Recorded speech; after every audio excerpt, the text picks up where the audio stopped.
Every single day, 900 World War II veterans nationally pass away.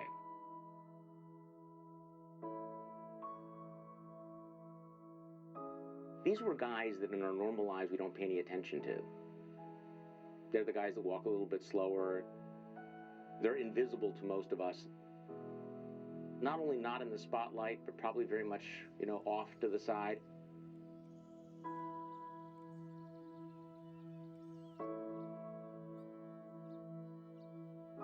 We're a country that takes a lot of things for granted. I think we take our way of life for granted. I think we take our freedom for granted.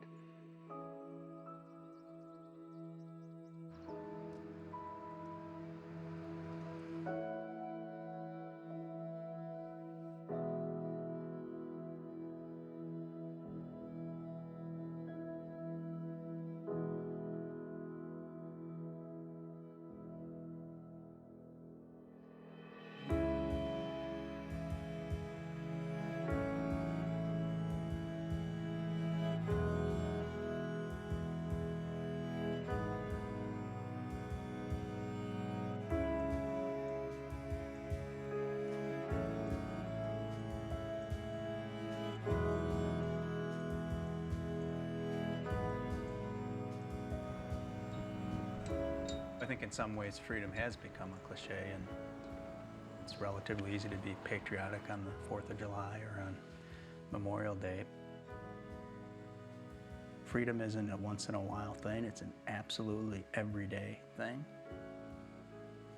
When you start your day in simple gratitude for being in a free country and an understanding of what went into making us free, I think you can change the world.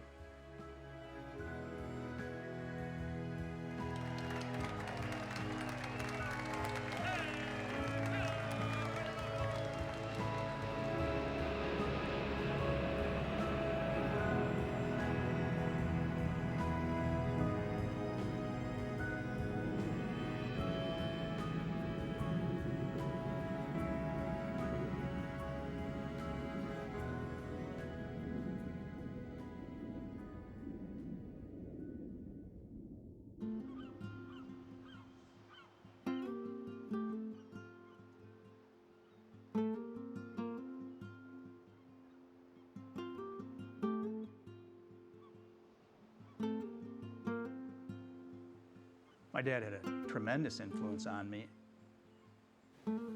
I really can't run a sandy beach without thinking about my father and all of those people from World War II. How many beaches did they land on? You think about Normandy. You think about Iwo Jima.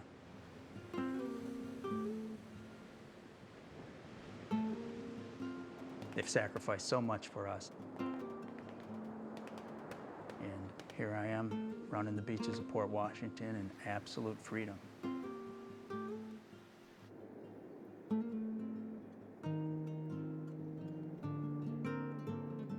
We talk about these men and women as dignity personified, because that's what my father was, and that's what so many of these men and women were.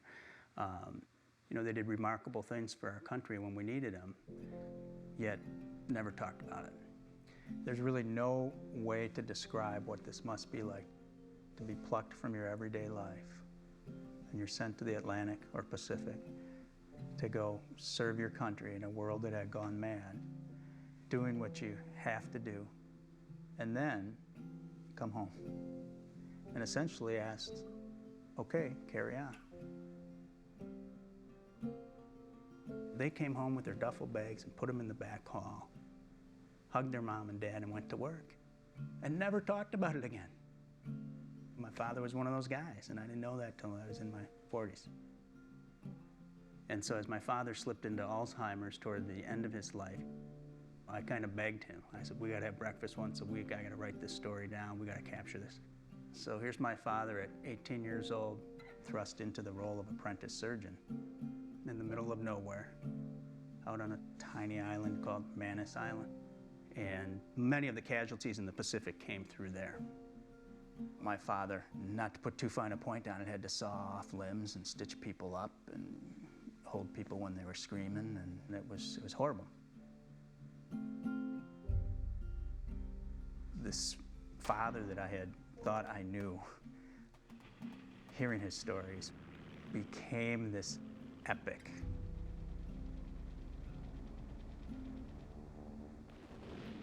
I realized through this process how many other stories are out there that need to be told, like my father's. But then I saw a small little blurb on TV about this new program called Honor Flight. World War II veterans are an awesome group of people. In another 5 to 10 years, they'll be gone.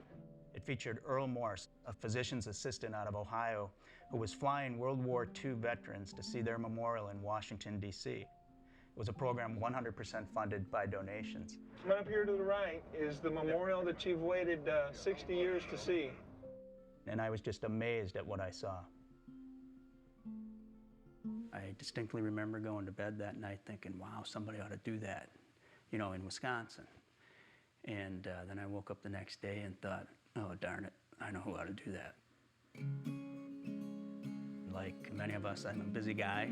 My wife, Jane, raising 4 kids, full-time job, and I have very busy friends, but jumped in my car and went to my busiest friends and said, you gotta help. Joe Dean said, Steve, he says, I was just at a meeting, and there's this group out there that does this. They fly World War II vets to see the new World War II memorial. And he says, I really think we need to do this here in southeast Wisconsin, and would you be interested? He says, I need, you know, someone to handle logistics. I got a call from Joe Dean out of the blue, had never heard of the man, had never heard of Honor Flight, but he started telling me about who they are and what they do, and I was really intrigued. Joe is, he's not one that likes to take no for an answer. If he's got an idea, he's gonna find a way. As I explained this to potential board members, and some were more enthusiastic than others, I would ask them, why not you? Why not now? Why not here? He asked the second time, I said, I gotta do it. I signed up and said, sure, I thought I would go to a couple meetings and offer my 2 cents on how to get some public relations attention to the organization. But I had no idea how that volunteer opportunity would change my life. It's 9:07. You're listening to News Radio 620 WTMJ. I'm Charlie Sykes. I wrote an email to some of the media people that I knew in Milwaukee, and Charlie Sykes was one of them. And I looked at this, and it just clicked. And I said, this is something I want to be part of. And I walked it down to one of our bosses, and this is a big bureaucracy here. And I showed him the pictures, and I said, I think this is something we should do. And he shocked me by saying, yeah, because nobody ever says yes. They always say we have to have a committee meeting or something. The one thing we all have in common is that we all have some connection to our own World War II heroes. My dad was a veteran of World War II. My mother had been very involved in contributing money to the World War II Memorial. I came from a family that actually had participants on both sides of the war. In my case, my grandfather, who was a man completely defined by World War II. So many of us realize that we are a product of that World War II generation. To talk with them and to thank them for what we have today was just something I couldn't pass up. To fly them out free of charge for a one-day trip to Washington, D.C., a final thank you to our World War II veterans. So we put together a great team. But then a friend of mine said, why don't you go talk to Joe Demler and Harvey Kurz? And that changed everything.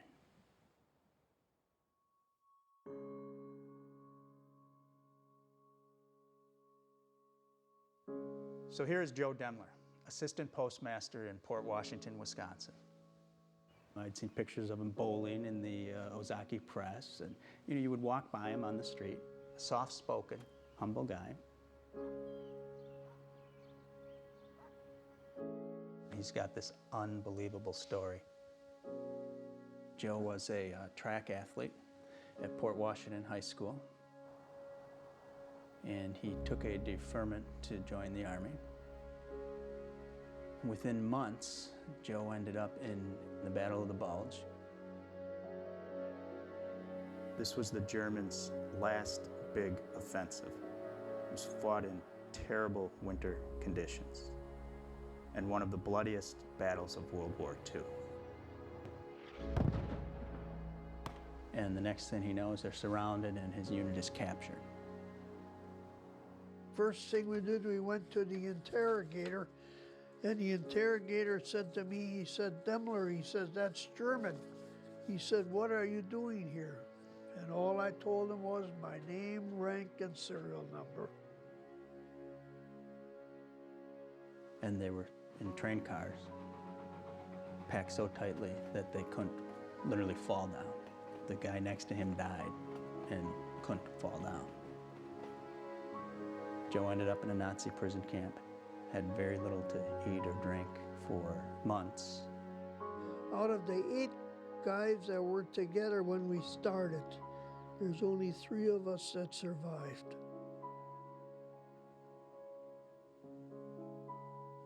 I pray every day for those guys that didn't, you know, so.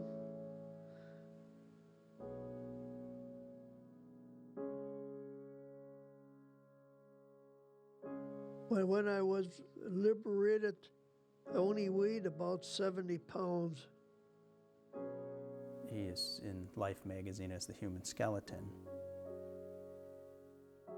I was wondering if that picture appeared, what my mother would say if she knew. That was one thing that bothered me.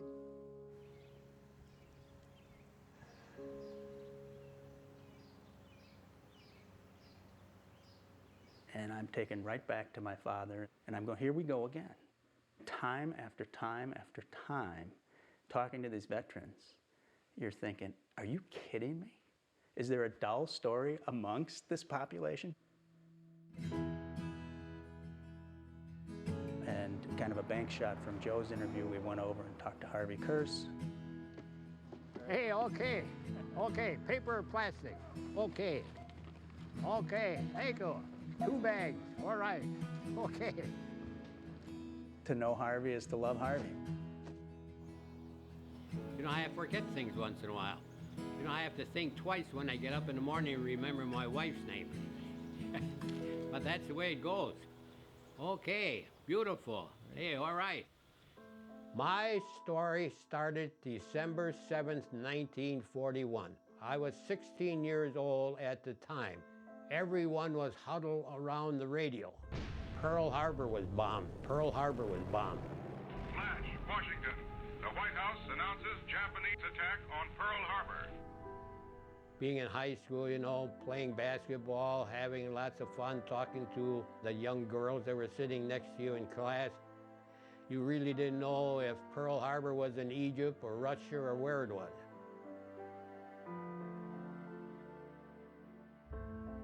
The Japanese attack on Pearl Harbor in Hawaii really forced the United States into the war. Once that attack came on our homeland, we really had to respond. You think about what the state of the world was. What percent of the world's population lived in tyranny? What hope did most of Asia have in 1941? What hope did you have in Eastern Europe, in Western Europe? France was gone. Britain looked like it was about to be gone. The Soviet Union was allied with Adolf Hitler up until July of 1941.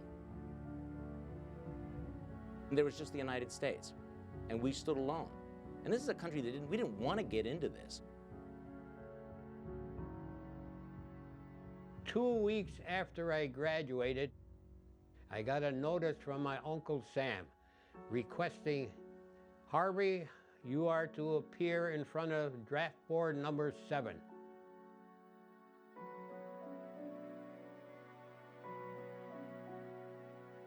In many ways, the beginning of World War II is an underdog story. These were kids who were pulled off of their farms, pulled away from their families, and then thrust all over the world and asked to build what is arguably the best team that's ever been built in our history. We packed up and we had no idea where in the hell we were going. There must have been roughly 800 ships in our flotilla, and most of them were landing ships, and then of course we had the big battleships and the cruisers, the destroyers, and then when you were on the deck you could see flashes and hear thunder. From the big guns, they were shelling the island and of course bombing it from the air. And then we found out that we were going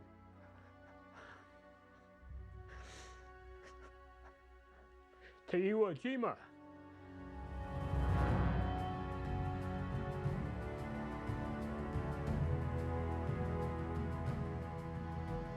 The battle at Iwo Jima was one of the most important battles of World War II because the U.S. desperately needed an airfield close to Japan. The Japanese were entrenched on that island, and they had zeroed in on every inch of that beach, and they were just waiting. On our ship, we had about 50 Marines. We were very close buddies, you know, talking, you know, and you got to know these guys pretty good. And then all the landing ships went in, and we landed on the shore. Then the Japs opened up. They couldn't miss.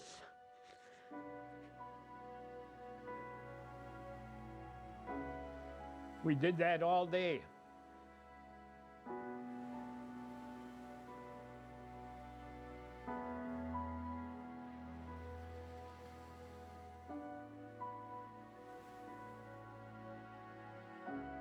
They'll be the first to tell you war is hell, and they know what that means. It's not a cliche to them. It is the abject failure of the human condition. And to mentally, spiritually, find a place for that.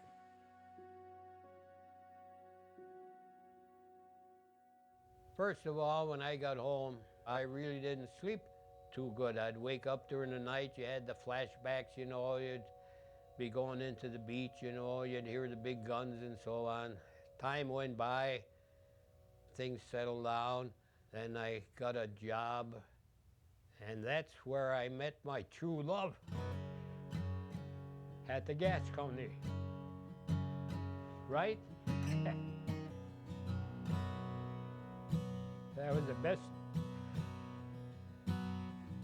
best day of my life.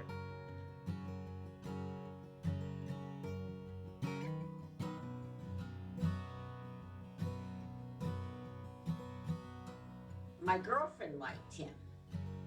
And I said, how can you like that big flirt?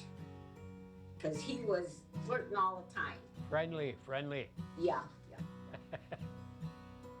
I went out for a Christmas party at right across the place from the gas company, and I was feeling pretty good. And he drove me all the way home, and he got me to the front door, and he said to my brother, I'm bringing your sister home. You can take over. Excuse me, let me just add this. Loretta only had 10 brothers. 10 brothers. So I got the hell out of there pretty quick. And then he asked me to go out.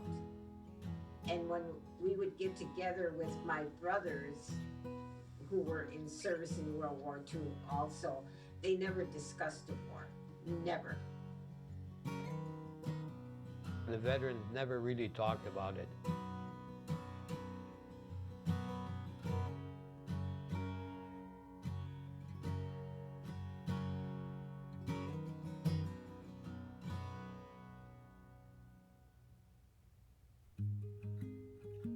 We started out by raising money, a few $100 at a time at bake sales and brat fries, things like that. We were having some success doing that, going company by company. And it dawns on me that, man, I gotta bring Harvey and Joe with me. And that was magic. How are ya? Hey, terrific. You big goof, how you doing? These stories need to be told. Anybody want any candy? We don't have to eat, we'll get talk. I love that. And the support was overwhelming. I feelings like this in Washington, People get it. They understood these stories. finally a patrol plane spotted them and sent help. Oh my God. True story. They listened to Harvey and Joe, and it became personal to them. Thank you, Joe. Great, great. Awesome.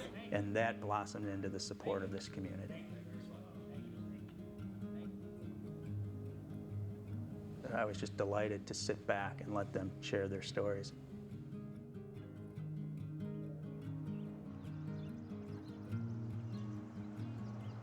So we booked a plane. So we had 3.5 months to not only form an organization, raise the funds, and put something together and fly. But his goal was, we're going to do this and we're going to fly. And the latest date we can fly this year is November. So, and that's what we did. We flew 70 veterans that November.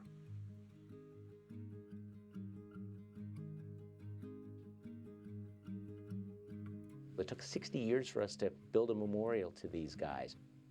And these veterans were just crying their eyes out. They never got the welcome home that they deserved. That never occurred to me, that they needed validation. I assumed that you went off there, you marched off, you defeated Hitler, you won the war, and you realized that you had made the world safe for democracy. And that's not the way these guys experienced it. They're very much down-to-earth kinds of guys.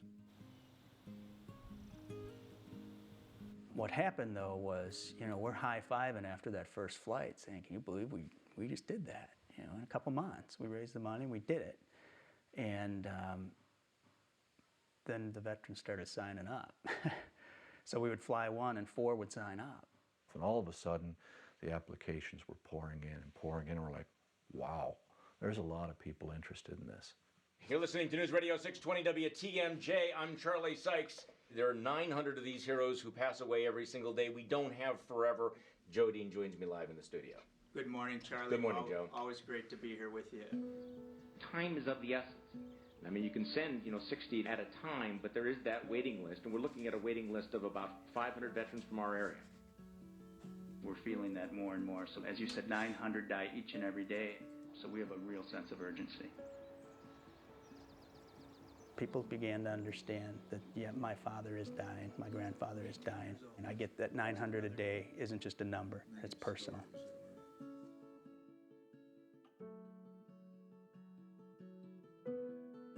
My dad actually heard about it on the news. Charlie Sykes is reporting and talking about this big promotion that's going on. And he kind of hinted around a little bit to me, like, oh, I wonder how these people get picked for this. I wonder why they got picked. What is this all about? So finally I just said, would you like to do that? He goes, well, no, I don't think they'd pick me. These must be very special people that are going on this flight. So I printed off the application. We mailed him in and waited. And he was just so hopeful, that he was going to be okay for this flight. He has cancer, and he kept saying, I'm going to be strong enough to make it to the World War II Memorial.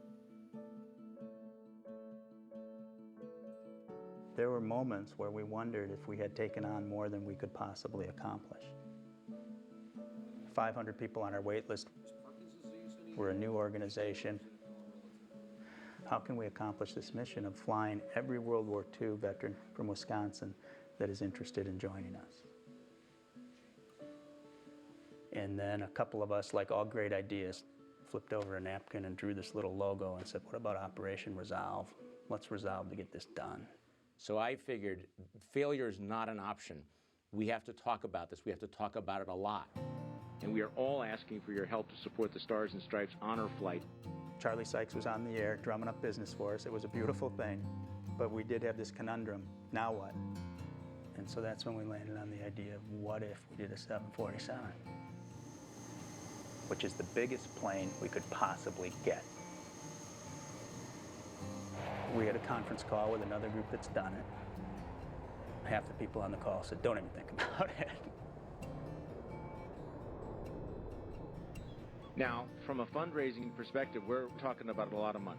We're talking serious money, Yeah. Charlie. Of course, their service to this country was priceless. So we are hoping to raise, when it's all said and done, with fuel costs, with the 12 buses that meet us on the other side, we're talking about $250,000 here. $250,000 blew me away. We've raised money on radio before, but never anything like that. I've never been part of anything close to that. And so it seemed really difficult, particularly in this economy. And it turned out all you needed were these guys. Joining me, we have an incredible group of people with me today. And this is really my honor to be joined by two of the veterans here in the studio. Harvey, you were at Iwo Jima. Yes, I was. February 19th, 1945, we took in roughly 80,000 Marines at Iwo Jima. And we thought that it would be a cheesecake. How wrong we were. I'm holding up a Life magazine from April 16th, 1945. Joe Demler is right now sitting about 5 feet from me here in the WTMJ studios. Do you remember when the picture was taken, Joe?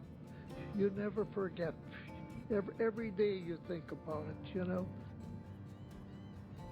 I mean, that's one of the things that we're doing, I think, with the honor flight, is make sure that these stories are not forgotten. I mean, that there are guys who fought in the Battle of the Bulge, who fought on Iwo Jima, and they're among us. They're here. This is not something that is just a documentary or a book.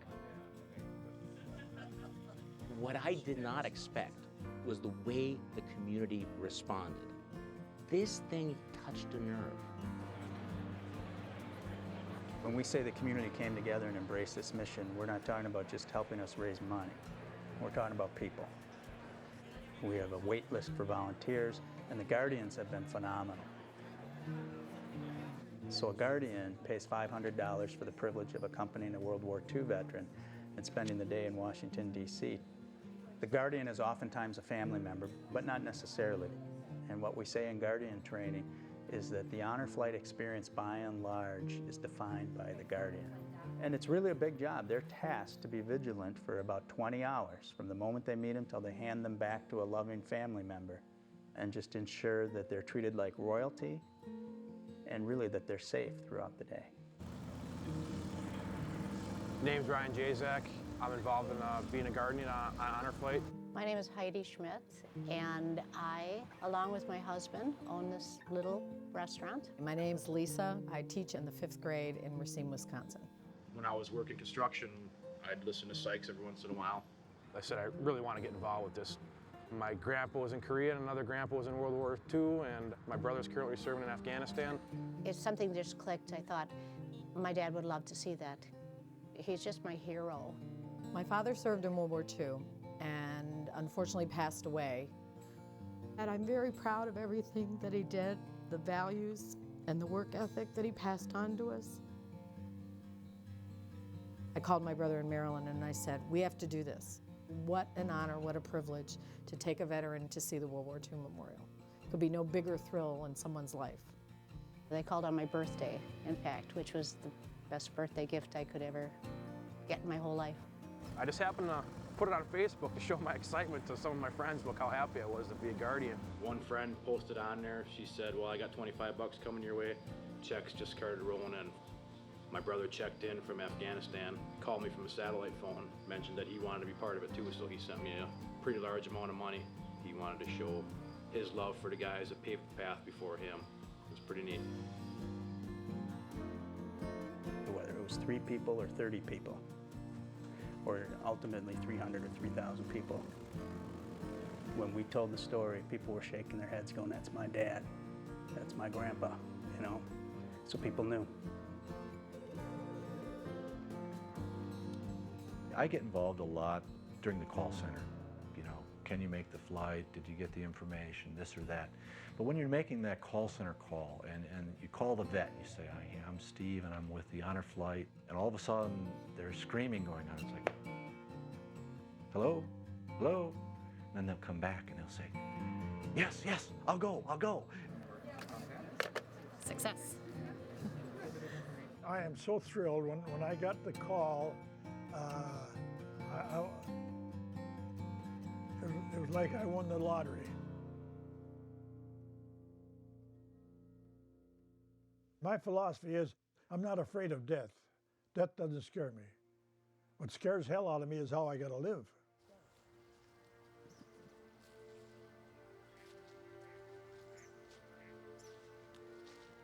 It was in February the 2nd, 1944, when we landed on Roy and Namur Islands.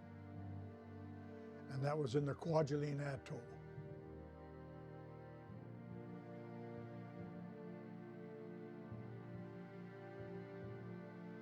I think when I first went in, you all have that gun-ho idea, you know, you're gonna be a hero in the war. And I got a real abrupt awakening. I was given a shovel, a pair of gloves, and said, you're on burial disposal unit. It really hits you when you see bodies, dead bodies, not only Americans, but also Japanese. You realize that you're not as big as you thought you were, that you're just another human being. We got bombed so bad, just about 50 or 60% of our personnel was lost. We gathered, a few of us, and one of the fellows happened to have a flag. And we took and we hung that flag. We went through hell that night, and that morning, the flag was still there and we were still there.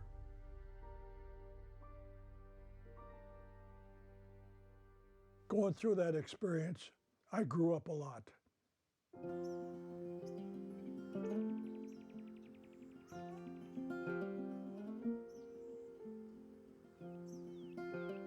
Coming back, we worked harder to get a job, to get an education, to have a family. I think the family meant a great deal to us at that time. Our generation, family meant a lot. My wife and I were married 60 years. I used to make all my cards for my wife, whether it's Mother's Day cards, Valentine's cards. So I used to write words of love to her. English has always been very hard for me, and yet these words come to me and I write them down. Two young hearts clinging to each other, filled with dreams. Two young hearts with no fear, just having each other for comfort. Two young hearts, now older, but still in love. The two young hearts are still together and paddling the ship of marriage with the Spirit of God at their side. I wrote a lot of poems when she was sick. She couldn't eat, then she couldn't write, then she couldn't swallow. It struck me that here was my companion, my partner in life, and I wasn't going to have her forever. I never asked God for her life. I asked God that God might give me the ability and the health to be there for her. And that's what I was there for her. And I was with her to the end. I was holding her hands when she died. And the nurse came to check her out. She asked me how long she'd been in bed, and I said 7 years. And she didn't believe it because her skin was so well taken care of. And I was real proud of that.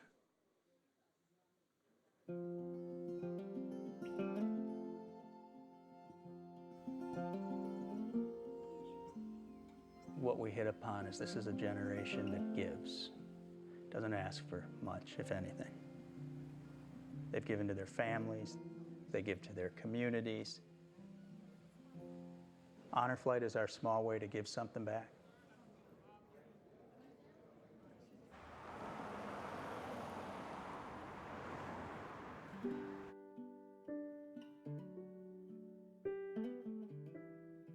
Some of the most heart-wrenching times, though, is when you make that call and you find out that the veteran has passed away.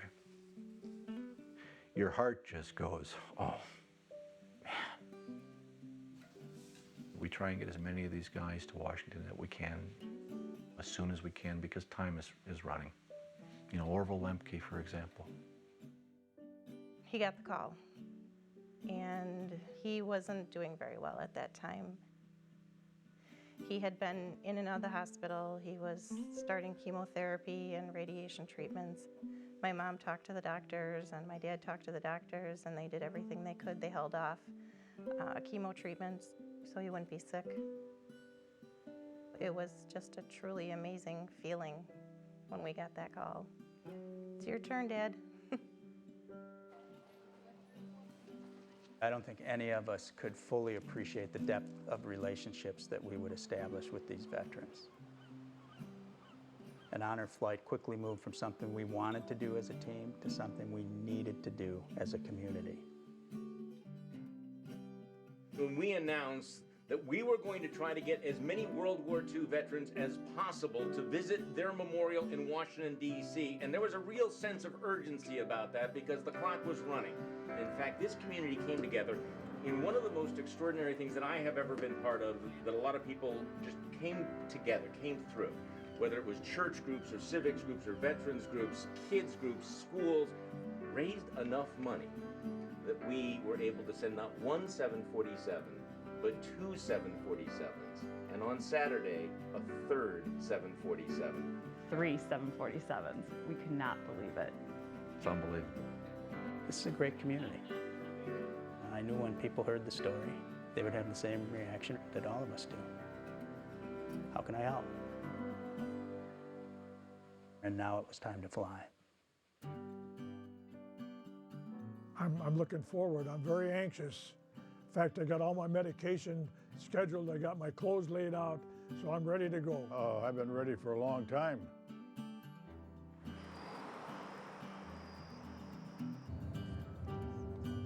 I've always wanted to go to Washington, D.C. I think it's going to be quite a emotional feeling to be there, you know. Whoopee!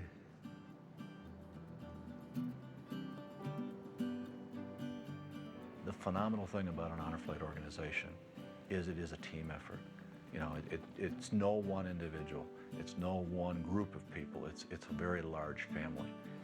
This is where I start to well up already. I see all these people. We end up with hundreds of members on that team, particularly on flight day when we get to the actual flight.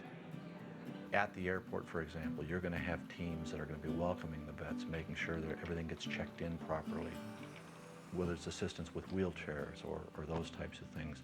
It's the culmination of those 3 months of planning and work. And when you see it all come together and everyone's jumping in and the vets are enjoying themselves. I went to bed at 10, but I couldn't go to sleep. You're all set. How you feeling today? Terrific. Yeah? All excited as usual. What about you, Joe? How you feeling?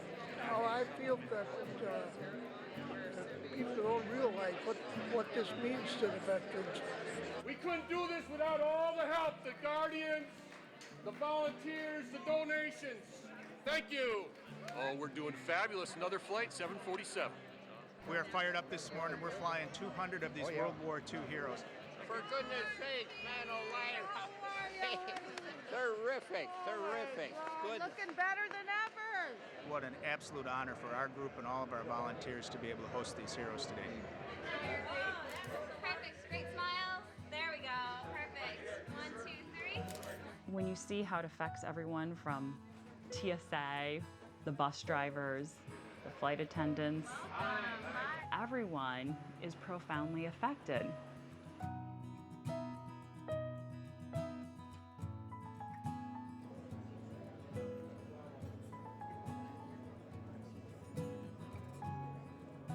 The Stars and Stripes Honor Flight morning looks a lot like this community. From the baker and the candlestick maker, and it's like a fairy tale.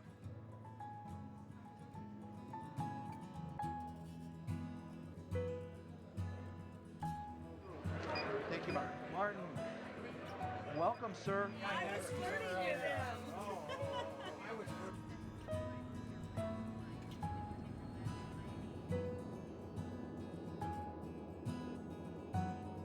I like to say that there's a little pixie dust that is sprinkled on that plane as it leaves Milwaukee and flies to Washington. Something definitely magical happens during that day.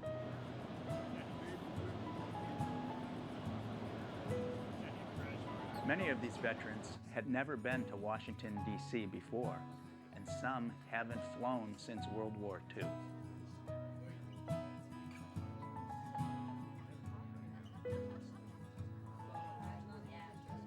Everybody seems happy, getting along, meeting new friends, finding old friends. A lot of camaraderie.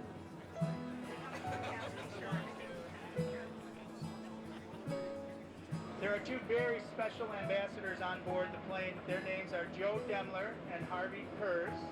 If you see Joe or Harvey today, I want you to shake their hand. They're veterans from World War II, and they helped us raise money so that we can continue to fly. So how about a round of applause for Joe and Harvey? This young guy here is 84, and I'm 85.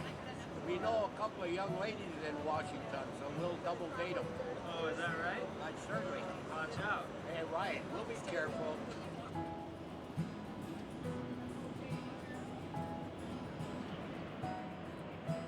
Let us spoil you. This is your day. We're going to have a great time in Washington, D.C. Veterans, from the bottom of my free heart, on behalf of our board of directors and volunteers, thank you so much. Let's go have a great day.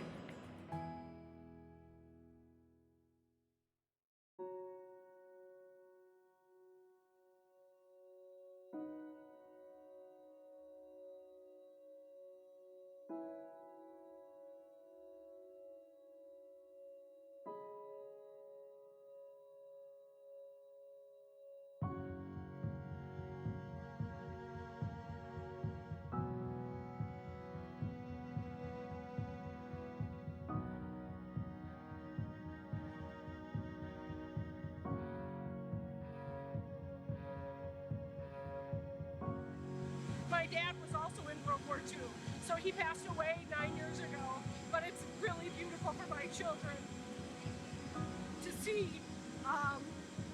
the history and the men that fought for our country.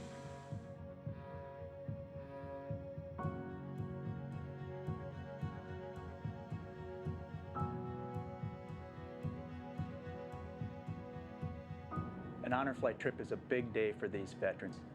In addition to the World War II Memorial, we often see the Korean Memorial, the Air Force Memorial, the Iwo Jima Memorial, and the changing of the guard at Arlington National Cemetery. Part of the honor flight is to go back to them and say, do you have any idea what you did? These were 18, 19-year-old kids who went off and experienced stuff that most of us cannot even imagine. A lot of these guys will admit, I spent the whole time being afraid. And now to step back and realize that they actually saved the world, that much of the world lives in freedom because of what they did.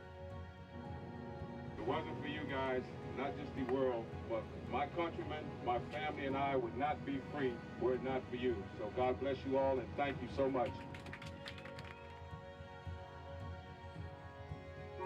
We're here today because my great uncle is flying in from Milwaukee on the honor flight, and we're here to surprise him. We never thought he'd be going. We thought he'd be dead because a lot of his friends are gone. We are rounding the corner, and coming into view on your left is the World War II Memorial.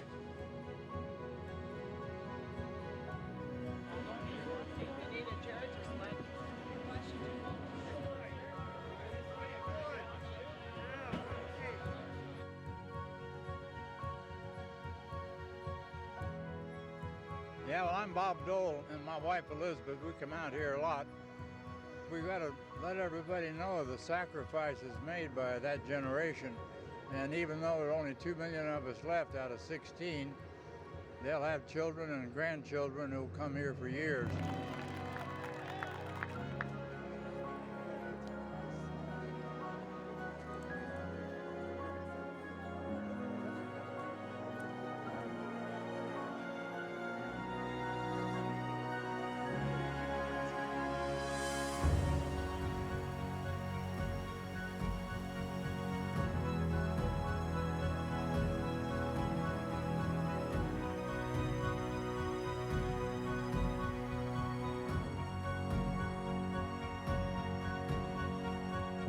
I never seen something like this before. It's beautiful. was amazing. It brought tears to my eyes. Me, an old man, 90 years old almost.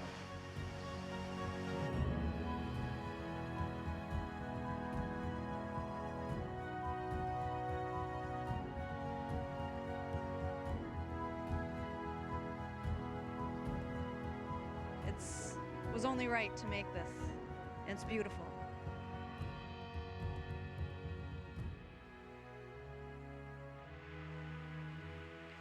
What do I feel? I feel very small. It's huge. It's beautiful. It was built to last a long time.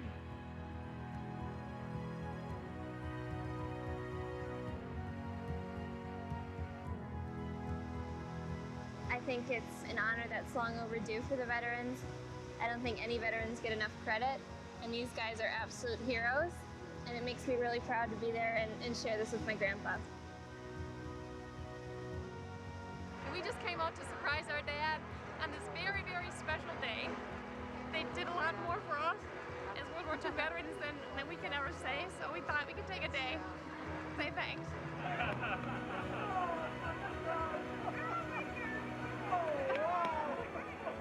I can't tell you what it means to me.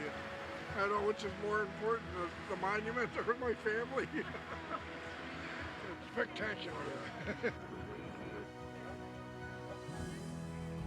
I was very lucky being a POW in Germany. I'm very fortunate that I made it. Live every day to the fullest. Yeah, you never know. We read about all of this in history books, but until somebody sits there and talks to you, it becomes a reality. And it's just so powerful to know that there's just human beings that did this for us and came back and continued to make this country be what it is today. Hey, it's always good to meet an Army nurse. Oh, well, thank you. Even though you were in the Navy. Yeah, I was in the Navy.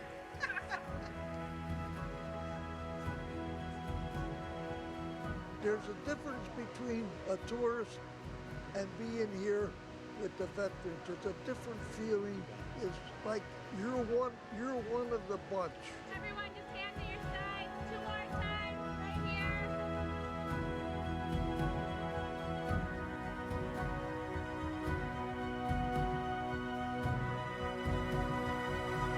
Listen, just 1 minute.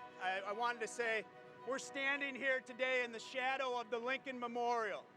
And carved in granite on that wall, the words of our 16th president reach through time. He said that the world will little note nor long remember what any of us say here, but it can never forget what you, our veterans, have done for this republic. And that's the promise of Honor Flight 2, that as you face this final chapter of your extraordinary lives, we will never, ever forget. And your legacy will continue. Our mission is to take your stories first to our families, then to our neighborhoods and our communities throughout the state of Wisconsin, and with 105 Honor Flight hubs throughout the United States, children in this country will know the price of freedom and what you did. Thank you for your service. God bless you. God bless the United States of America. Have a great day here at your memorial. Thank you.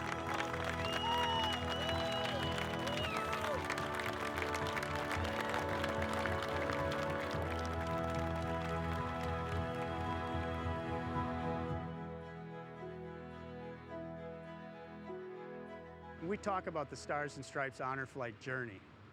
Even though this is about a 20-hour day, it clearly is a journey.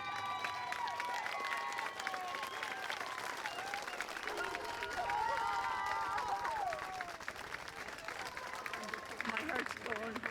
So this is. It's very emotional for me. There is a somber side to it. This, after all, is a memorial.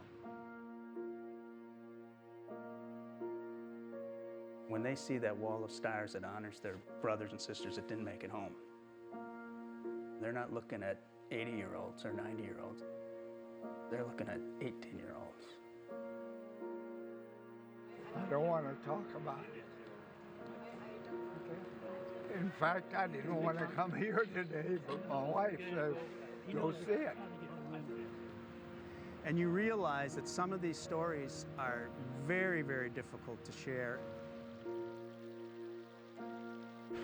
One of the armored divisions attached to the 20th Corps, my unit, discovered a German concentration camp.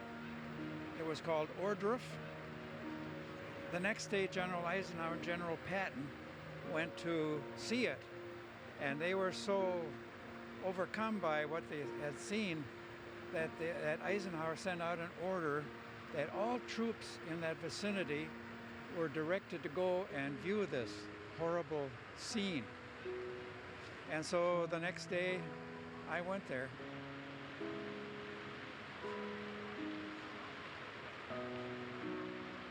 And it was just a terrible, terrible thing we saw.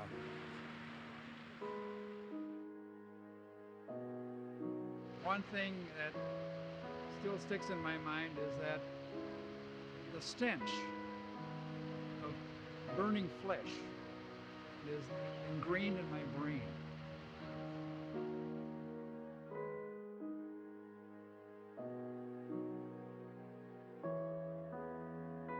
I wrote a letter to my brother, and I said, I'm writing to you about something terrible I saw today, but don't show this to our parents.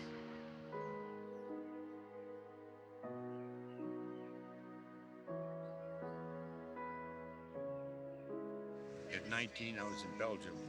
I fought for 15 months. And I was one of the lucky ones. I came out without a scratch. I had a friend, 2 days before the war ended, 2 planes come down and scraped us. And he never came home. And he went a long way with me. It's been 60-some years, and I still have nightmares about it. You never forget it. You never forget it.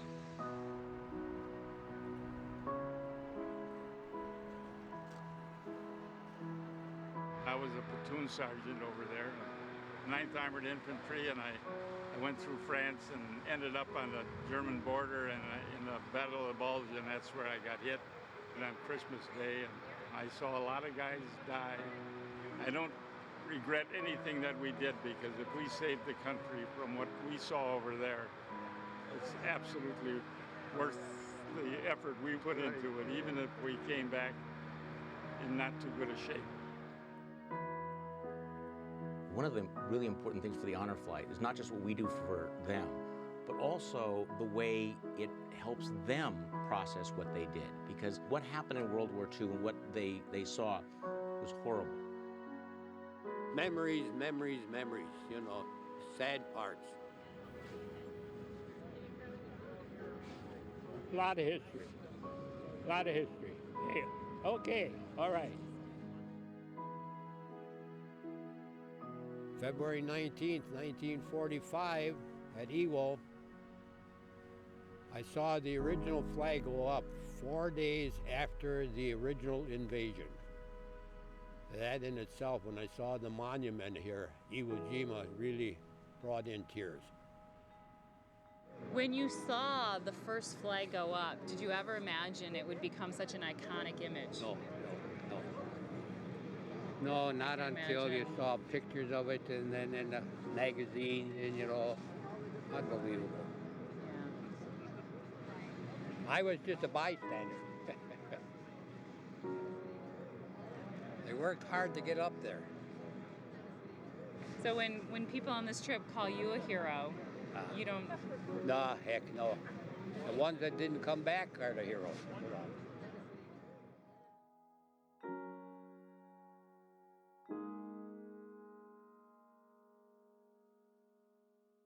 I'm just amazed as we go throughout the day. Lots of highs, some sad times, some tears, but by and large, this is a very, very therapeutic thing for them.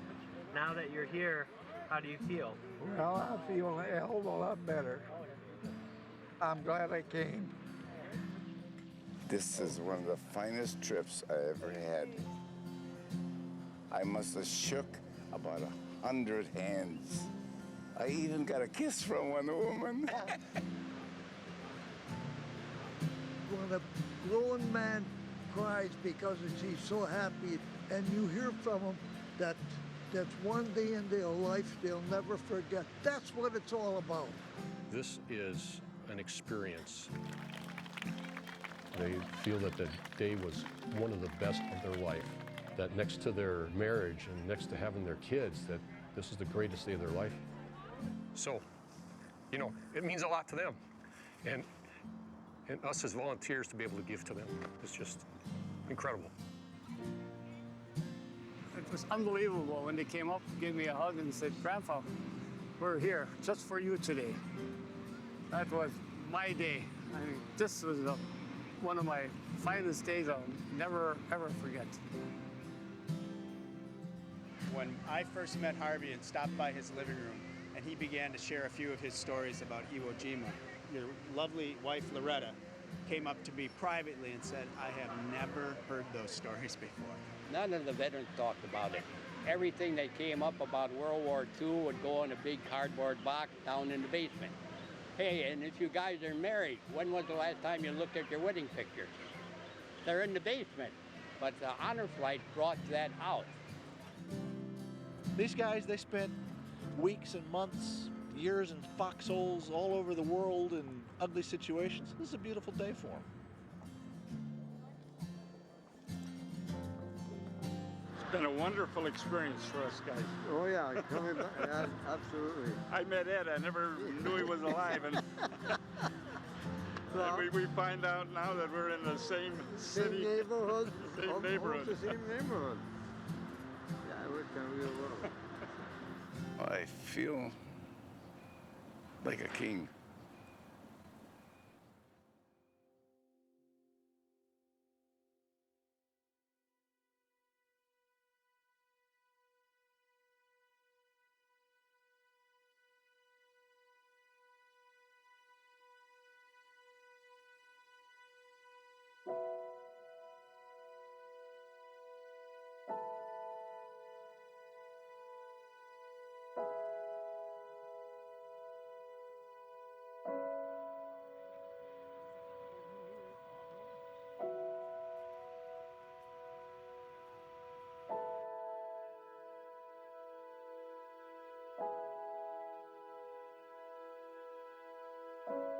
Are you grateful to be here today? Oh, yes, I am. And in more ways than one.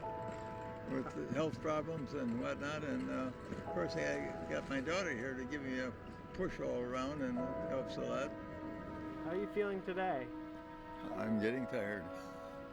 You know, that's why I'm all wrapped up here. And my daughter took care of me, make sure I get all wrapped up, and so make sure I'm taking all my meds that I'm supposed to be taking. Can you talk about your daughter a little bit? Oh boy, she's one of, just a wonderful person.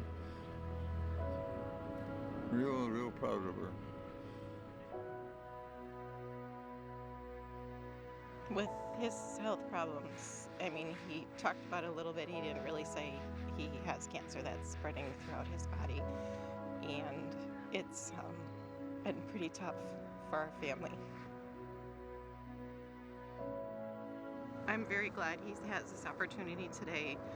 And it was extremely tough because on the way in here, he was talking about cemetery plots for him. So, not something we want to ever think about. He's an amazing man that raised 9 kids with just such pride and such respect for people. He's the smartest man I know. My husband and I have little arguments about that because my husband wants to be the smartest man I know. I said, nope, my dad's got that spot. You can't have it. I just look at the volunteers today and I can't even believe the work they do for this. It just amazes me how wonderful it is to do this and see these people enjoying the memorial every single flight. So.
one of our members says, you know, he turns around and looks at that plane, and all he sees is his father.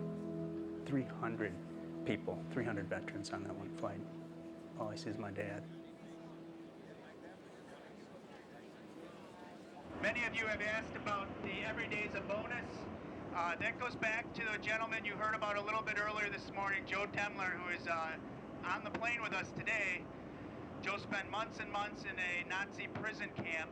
And if you Google Joe Demler and Life magazine, you'll see a picture of what they call the human skeleton. And there's a picture of the gentleman next to him on the cot. He just gave up that day. He couldn't hold on one more day. So when they rescued Joe, Joe said that, look, I learned two things. One is that I learned how to pray in a Nazi prison camp, and from now on, every day is a bonus.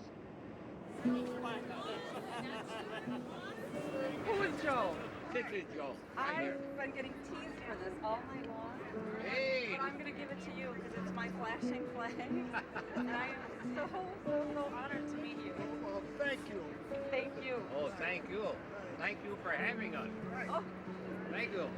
You should have seen us when we were young. You're good looking now. I can't imagine. Well, thank you.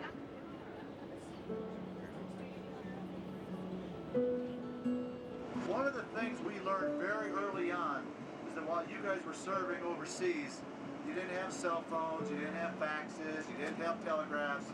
So your mail call, letters from home were extremely important. So today, just for you, we have your very own Stars and Stripes Honor Flight mail call.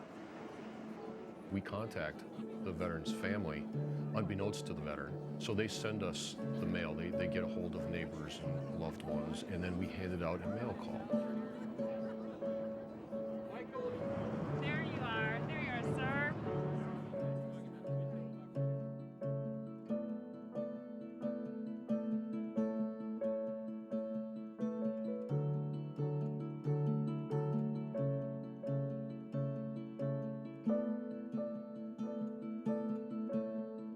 We appreciate what you did for us, and if it wouldn't be for men like you, we wouldn't be a free country. And I think that's sweet. How old are they? Juniors and seniors in high school. Beautiful, just beautiful. It makes me feel good all over. For my grandchildren, my great-grandchildren, and for my daughters and son. I'm a proud man who was raised by a good man.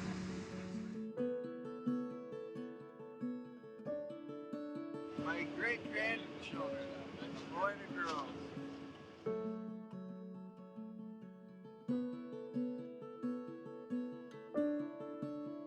I had a veteran, and he said, I didn't know my family. I didn't know my family still loved me until I got that package of mail.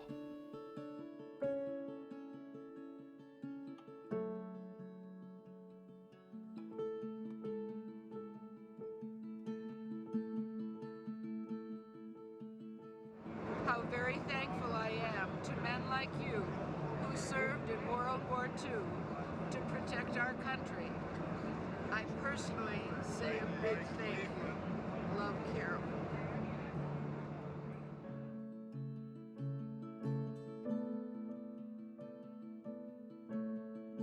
I got 4 boys and 4 girls. Got letters from them all.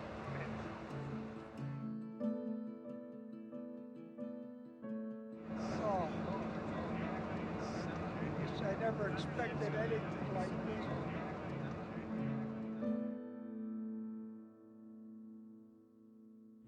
How was the mail call for you? Oh. We couldn't finish the letters.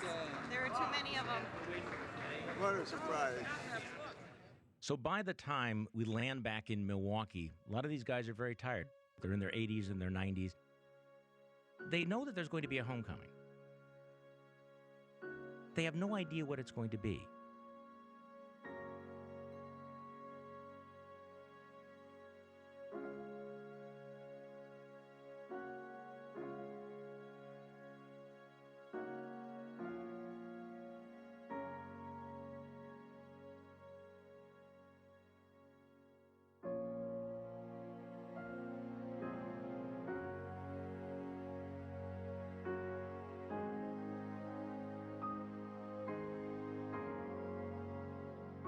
So you walk along with them. In the distance, you begin to hear this sort of rumble. It's not distinct at first. Something is out there, but you can't hear it from the corridor.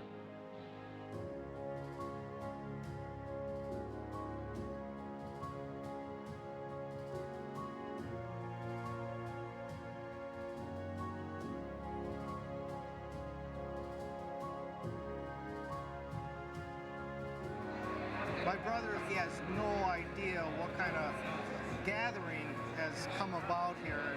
He's going to be just shocked.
There's nothing like walking through that gauntlet of applauding, appreciative people, the band's playing, and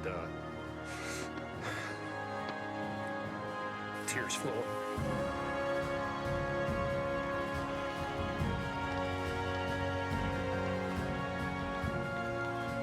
I was walking next to one of the guys, and he said, "This is like heaven." And I said, "What do you mean?"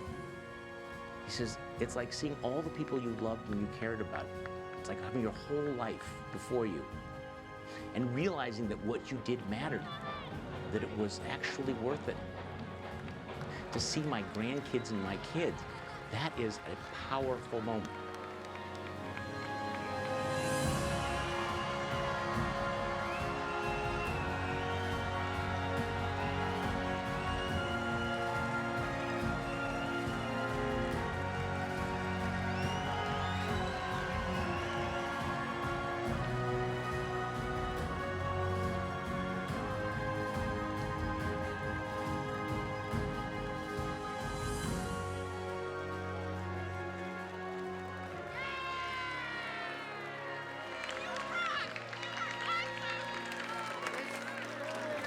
Unbelievable. This is a precious legacy that we've gotten from these guys. We cannot squander it. We can't waste it. You guys were good dads. You were good moms.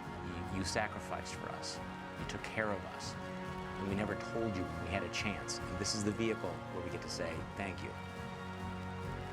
You mattered. We remember you. Thank you. You deserve this.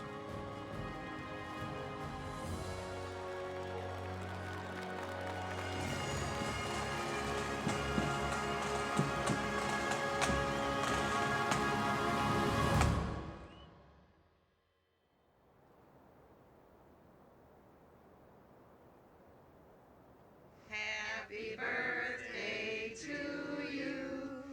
Happy birthday to you.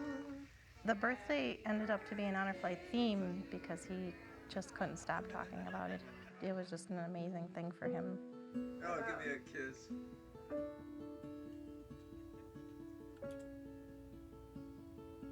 Make a wish. When we had given him all those cards, he thought it was his mail call again. He was just thrilled that so many people were thinking about him. It says, "For Dad, from your daughter with love." When you have such a big family, it is very hard to get everyone together at one time. And it's not something we are able to do very often. Honor Flight brought us all together, and taking care of them brought us all together. Says handle with care. He's always joking around, and that's how he is. Oh, now I got 2 broken legs. The Honor Flight really allowed my father to open up to a lot of the feelings that he has, you know, I think for the love of his family. A lot of emotion came out of the Honor Flight with the letters that people wrote to him, and he, you know, talked to people. He opened up, being very open about I love you, and again, the love that he has for my mom. Just always wanting her there.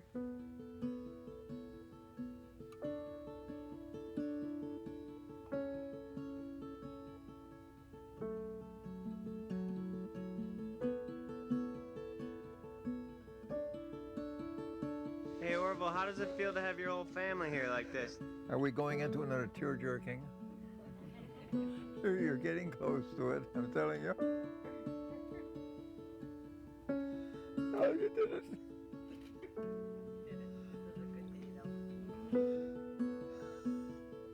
Well, thank you, thank you, thank you. Thank you. Thank everybody. This is wonderful.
I think I'm sitting back and enjoying what's going on more.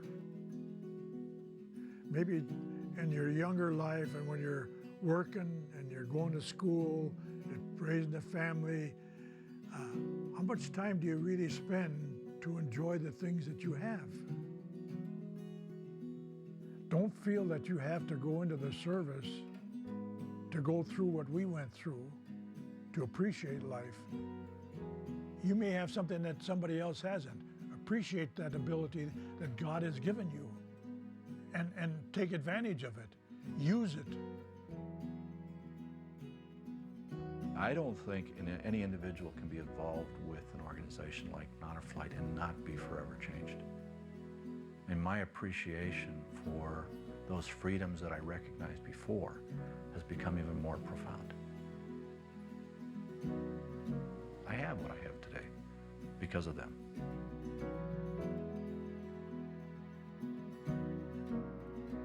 My biggest fear is, can I get my kid to soccer practice, and then will they still have time to do their homework, and will they be able to get to this birthday party on time? And when I think about what the mothers of the World War II era were going through, it kind of puts my life in a completely new prism. Hey, okay, paper or plastic? All right, oh, you got bags, okay. And so many people come in there and they talk to me because of the Honor Flight, seeing the pictures on TV and in the paper, this and that. They get hugs and kisses, and every once in a while a squeeze, you know. But anyway, it's amazing how these things have really developed. Unbelievable. Every one of these guys, when I see what it means to them, it isn't just a memorial. This is their day. It's probably their last day in the sun. Every day is a bonus. You can't have a defeated attitude anytime for anything. You always got to think positively. all my life I've done that.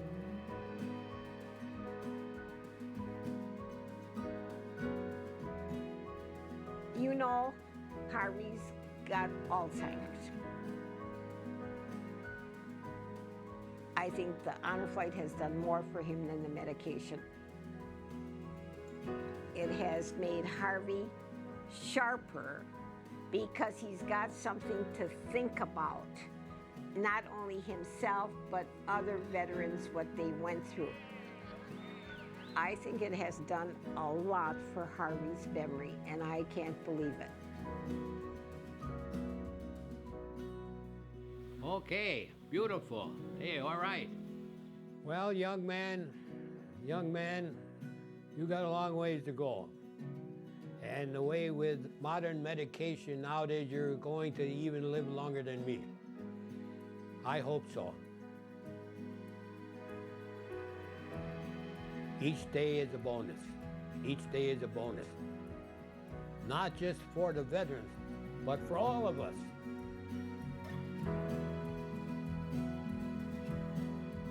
What's been gifted to us is unbelievable. We dare not live trivial lives. How can you not wake up every day knowing that history and thinking, this is special, and I better do something with it?